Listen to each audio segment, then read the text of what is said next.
Hello and welcome to the PhotoVidShow tutorials version 4.41. In this tutorial we're going to do a general overview of the PhotoVidShow software. I've assumed you've managed to install the software okay and you've got it started up. Now we're not going to go into anything in particular detail about the software, we're just going to do a general overview of the PhotoVidShow main editor screen and all the common functionality you may use. Now I'm using version 4.41 here.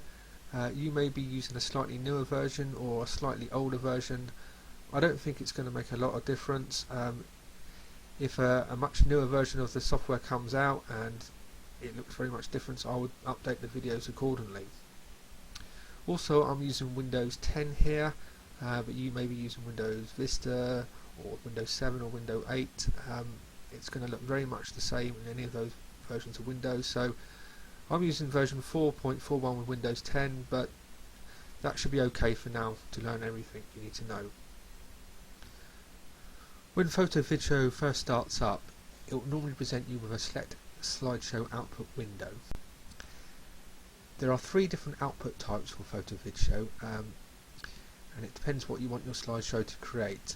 If you want to create a video file, which is an MPEG-4 video file for things like if you want to upload it to YouTube or Facebook or some smart device, or just want to watch it on your PC, anything that you just want the slideshow to be on a video file for, select that.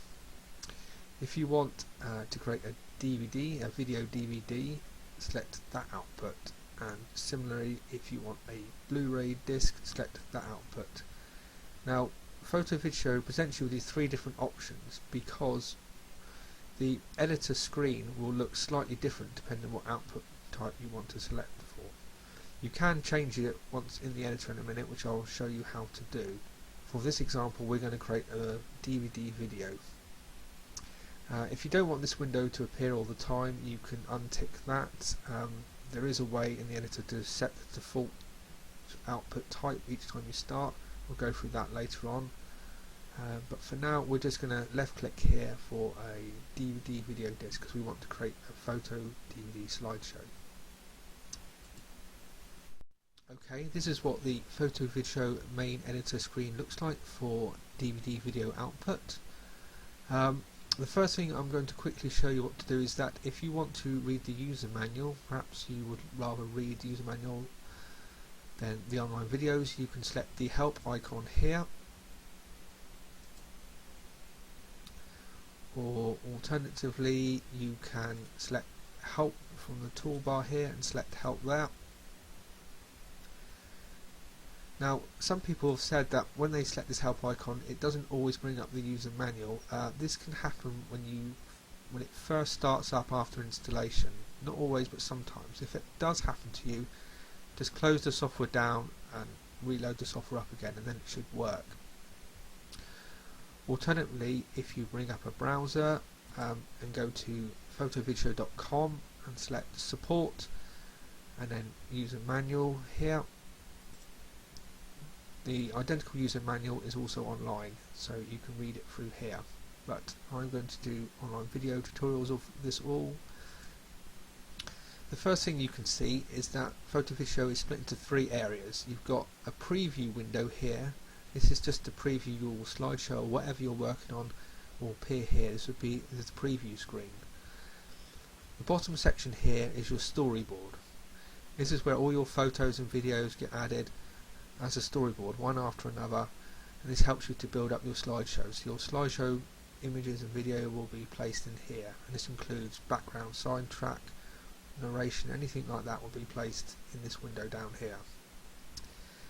Now in this screen, part of the screen here, you'll have sort of options you can do to your slideshow. Normally there'll be tabbed options, and anything you want to do, any settings, slide bars, things like that will appear here.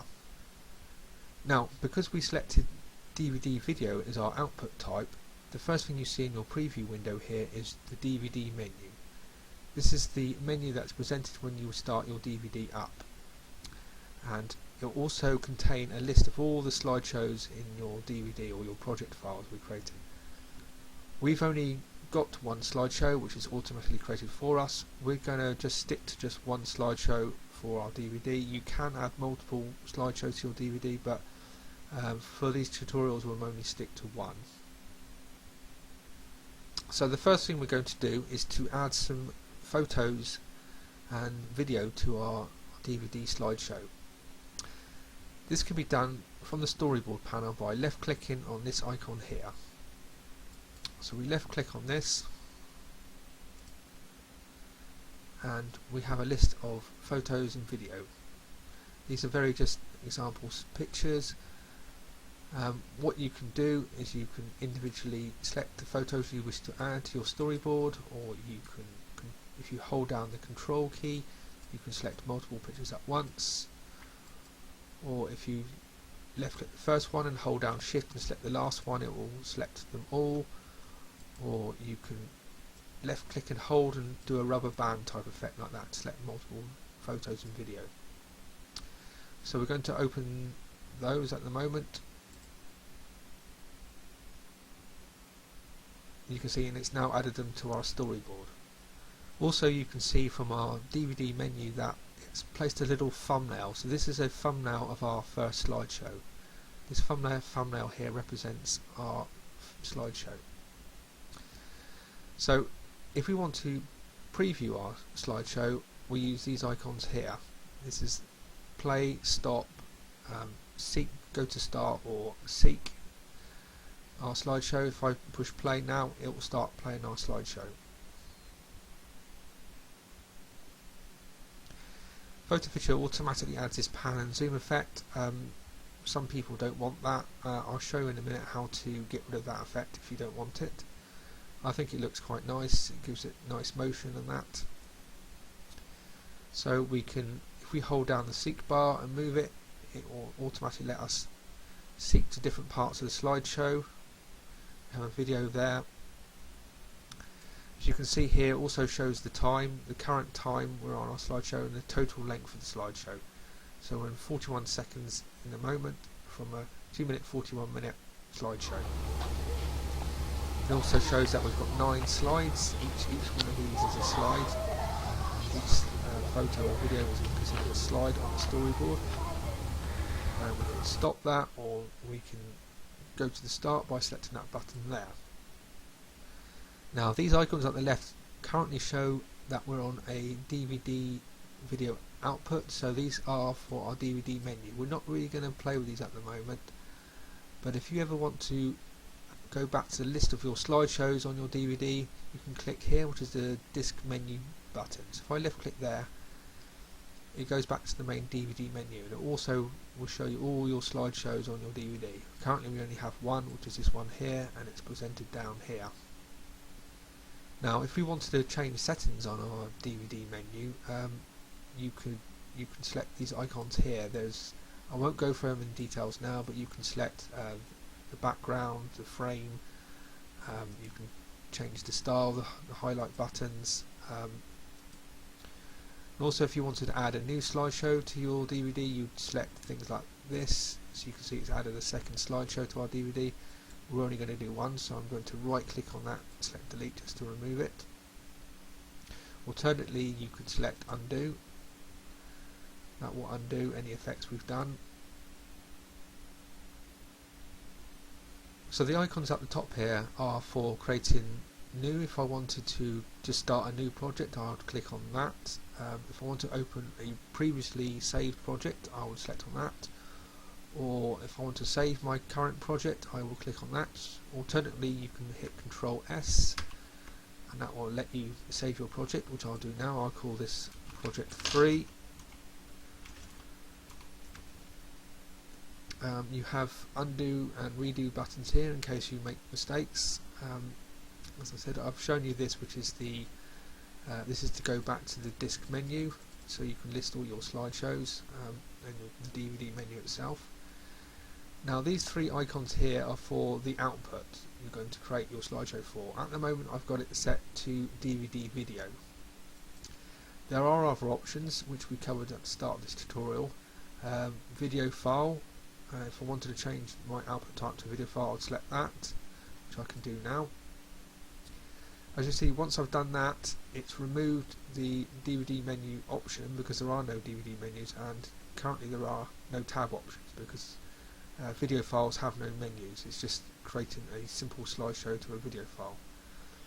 So I'm going to select that back to DVD to bring back our DVD menu screen options. Now this is the output screen resolution. So we have two options in PhotoVidShow. It's 16 by 9 Y or 4 by 3. The default is 16 by 9, as you can see now. That's generally what a widescreen TV you would have at home look like. It's fine to keep the settings. A lot of photos taken on smartphones these days are at this sort of aspect ratio. So it's best to leave it on 16 by 9. 4 by 3 is for the old TV standard. The final button here is to actually create and burn whatever slideshow you've got. We're going to go through that steps later, but once you're happy with your project and you want to actually make your slideshow, then you would select this icon here. So once you've added photos and video to your storyboard, perhaps you want to make more, you can select that and you can add more photos and stuff like that. Alternatively, there's a little tick on the right to it, and that allows you to do other options like adding blank slides, or you can also open a file explorer window like that. In case you'd like to drag and drop your photos onto your storyboard, you can left click and you can drag them on like that. So you left click and drag them onto your storyboard. If you want to remove photos from your storyboard, as you can see we've got two of the same here, you can left click it to highlight it, and then you can select delete selected here. Another option is just to right click on the slide and you can say remove there. So remove slides that way. So the second thing here is to add music. This is to add a general background soundtrack to your slideshow. If I left click there, I can add some music. I can left click there. So it's added this music bar below here, as you can see. It says it's 6 minutes long. Our slideshow is only 2 minutes long, 2 minutes 41 long, so it'll be cropped to 2 minutes 41. So at the moment we only need one music piece. If we have a longer slideshow, maybe we want to add more music, you can select that icon again and it will add more music to the end. Now also there's a little tick by it as well, and that brings up an editor, a trim music window. This allows you to trim your music, and also you can add or rearrange your music background track listing there. I'm not going to go through much of that at the moment, that's sort of a later on type tutorial, so we're going to click done there. Now other icons in the storyboard, if I was to left click on a slide, you can see it just previews the slide as you would see it. It's just previewing. So there we go, and it's gone back. So it's just previewing that slide how it would look like if I was to play the slideshow. Now from here we've got an option, a little scissor option called Edit Slide Media. If I left click that, it allows me to customize this my photo a little bit more. I might want to adjust the colours on it perhaps a little bit like that, make it a bit more vivid, or add a bit more colour to it, or monotone, this type of thing. We can also crop the image if we want. This allows us to do a form of crop to set if we want just parts of the picture to be used. I'm going to disable that. Also, if the image needs rotating, sometimes you import them and they're the wrong orientation. If you need to do that, that tab's there. And also we have an outline mask, which is sort of adds a little mask to the outside of the photo. I'll let you play with that. If you want to set that to nothing, you can just left click on nothing there. So this allows you to just customize your photos inside your slide. We're going to select done there. We have some rotate icons here as well. These are just general shortcuts. As you can see, you can just rotate your pictures. This option here allows you to set the thumbnail on your DVD menu. If I go back to my DVD menu, you can see this is the thumbnail which represents our slideshow. If I wanted a different picture to represent our thumbnail, I would left click on a slide and click on that icon there. As you can see, it's now set that as the thumbnail for our slideshow. Okay, the next thing I'm going to show you is the slideshow settings button, which is this icon here. When I click on it, it brings up slideshow settings. Now this has got various things I'll cover in later tutorials, but the only thing I'm going to show you right now is this enable auto pan and zoom effect for all slides in the slideshow. Now if you don't want that auto pan and zoom effect, if you untick that and select done, when you preview your slideshow, that automatic pan and zoom effect is no longer applied. As you can see, it's playing my slideshow as just static images. Okay, I'll stop that. The next thing to quickly show you is that the little box between the slides here is for transition effects. If I left click there, you can see there are transition effects you can apply between each slide. There are 5 pages of them. I'm not going to go into detail here, I'll let you play with this. So it's just to know that that's there. Now the other thing I'm going to quickly show you is when you left click on any slide, if you just left click on any one, you bring up the some tab options here of things, effects and things you can do on that slide. I'm going to quickly go and switch the auto pan and zoom effect back on, because when I do that you'll get an extra tab here of pan and zoom as well. To run through these tab options, the first one is design. What you can do is apply a template design already done for you to your slide. As you can see, it does preview the slide there, but say you wanted this effect here, you can see it's applied one of these template designs to give it more motion effects. There's plenty to choose from there. I won't go into detail here, but these can really make your slideshow stand out if you select some of these. The next tab option is to simply set a background color or video. In this video, in this slide, our picture does not take up all the frame here, so if I was to select something like this, you can see there's a background image as well. You can set these to videos or a color and things like that. The next tab allows you to really modify the things in your slide. These can be pictures, video or text.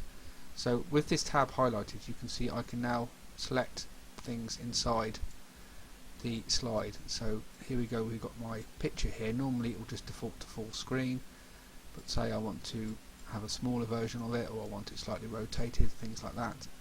You can do things like that. Similarly, if you want to add another image into your slide, you can do so here. You can add other slides, and if you want to add text, you can select the text icon here, and you can either click add text here, or if you double left click on your preview panel, you can just type in the text.